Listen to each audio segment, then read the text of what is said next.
Transparency figures to be a prominent issue in the mayoral and city council elections in Davenport later this year. That's because there are still questions about the separation agreement with the former city administrator Corey Spiegel in late 2023, a deal that paid her $1.6 million. Iowa State Auditor Rob Sand stepped in to find out if this was done legally. He wants to know what happened during closed sessions of city council leading up to the agreement. Davenport's actions regarding the separation agreements with former city employees has been under scrutiny at the state level for more than a year now. One of the people looking into it, as we mentioned, is Iowa State Auditor Rob Sand. He joins us for a conversation this morning. Thanks for taking some time with us. Happy to, Jim. As you can imagine, this issue of transparency regarding these settlements has been a big deal since the city of Davenport announced them around here. You're trying to subpoena the minutes of the closed sessions of Davenport City Council regarding those settlements. Where does that stand? Right now it's on appeal. We have asked for those minutes. We think that the taxpayers in Davenport deserve to know all the circumstances surrounding how that money was spent, and we are waiting for that to get through the courts. Now, you're on the record stating you think these deals were made without city council approval. Is that a fair conclusion if you don't have access to those closed session minutes yet? Well, there's certainly been that stated publicly by entities, but that's exactly why we need to be able to review this. We think that taxpayers deserve to know everything about what was going on, when those payments were approved, who approved them, on and so forth. What were the allegations? Why was it approved? There's all kinds of things that if I'm sitting in Davenport and a taxpayer over there, I'd really like to know about why $2 million of our money was paid out, and that's the idea here. What's wrong with Davenport making these deals behind closed doors? Isn't that what closed sessions are for? Well, Jim, it's hard to say until we're actually able to look at it and see what's going on. Part of the problem here is, I would say, that there's been just sort of an attitude of trust us, don't ask any questions, as opposed to the Ronald Reagan idea of trust but verify. There deserves to be clarity for taxpayers so that they actually see what was going on, and you want to have an independent auditee like the state auditor's office looking at that to make sure you know what's going on.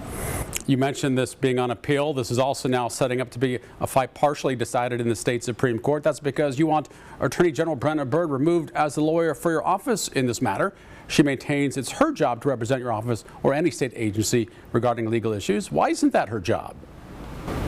Well, we want to be able to make the argument that we already made at the district court level, the district court already used in deciding for us at that level.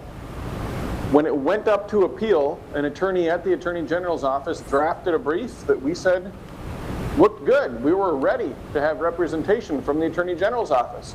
Then the top brass in Brenna Bird's office said, we don't like the arguments that you're making in this, because if you're able to use those arguments to look at waste, fraud, and abuse in this situation, gee, maybe you're going to be able to find waste, fraud, and abuse in other situations too.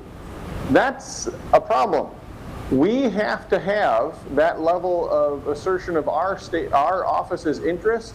And the problem for the Attorney General here is that they also represent the administration that in various situations might be arguing against that. So we believe that they have a conflict. Normally we would be happy to work with them, but they're vetoing the brief that their own attorney drafted, and we think we need to make those arguments for us to be able to do our job. So you don't think the Attorney General would represent your interest regarding obtaining those subpoenas? We think that when lawyers have a conflict of interest and they have clients on both sides of an issue, that, yeah, that's a problem and it should be acknowledged, and we have capable counsel in our office that's litigated for years that can handle it independently. What about those concerns raised by the Attorney General that you might go too far beyond Davenport's activity regarding those waste, fraud, and abuse matters? If the judges say that we have the right understanding of law, then we won't have gone too far. We will have done what the law allows us to do. There's another matter. You wound up at odds with the Department of Education and Governor Kim Reynolds recently regarding your audit of the department. You went public with a complaint the department withheld information about the school vouchers program, and that keeps you from being able to determine if it's being implemented properly. Governor Reynolds countered the information you want wasn't specified in your engagement letter. Have you filed another engagement letter? Are you getting the information you need?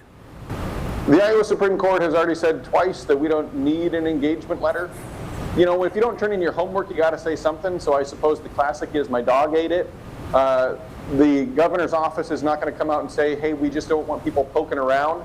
We want to hide this information. And so when they say the term engagement letter, they think it sounds official enough to distract people from what's going on, which is, look, they passed a law a year and a half ago, the most pro-corruption law in Iowa history, that the entire auditing community nationwide said, this is a bad law, it's going to increase waste, fraud, and abuse, and increase secrecy.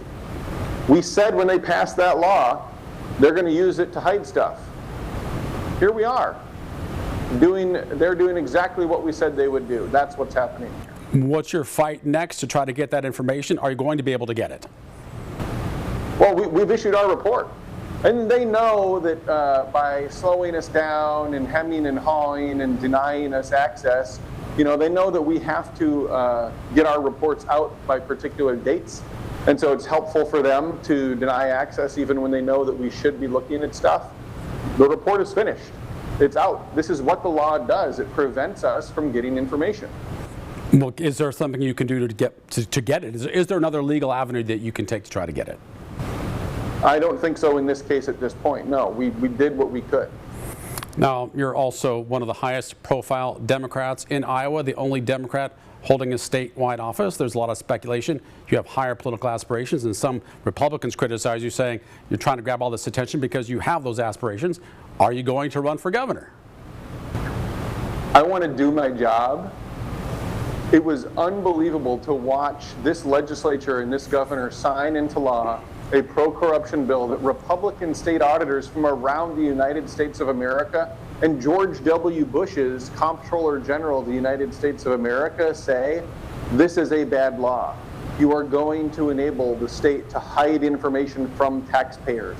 Taxpayers are not going to know what's happening. It's going to increase waste, fraud, and abuse. Anything else about this is a distraction from the fact that they don't want accountability for having passed that law. But you are, again, the only Democrat holding a statewide office. Is this a job that you'd be interested in? Do you plan to run for governor? Is that something you'd be interested in doing? I love the work that I'm doing. It bleeds right into the work that I had been doing as the Chief Public Corruption Officer, or prosecutor, I should say, in the Attorney General's office. I have always been focused for 15 years on waste, fraud, and abuse. I'm going to be on the ballot for something in 2026. We'll get it figured out. Going to be on the ballot for something, so you're not discounting the possibility of governor, it sounds like. It's a possibility, yeah. All right, Iowa State Auditor Rob Sand, thanks for the conversation. Good luck with all the work you're doing in Des Moines.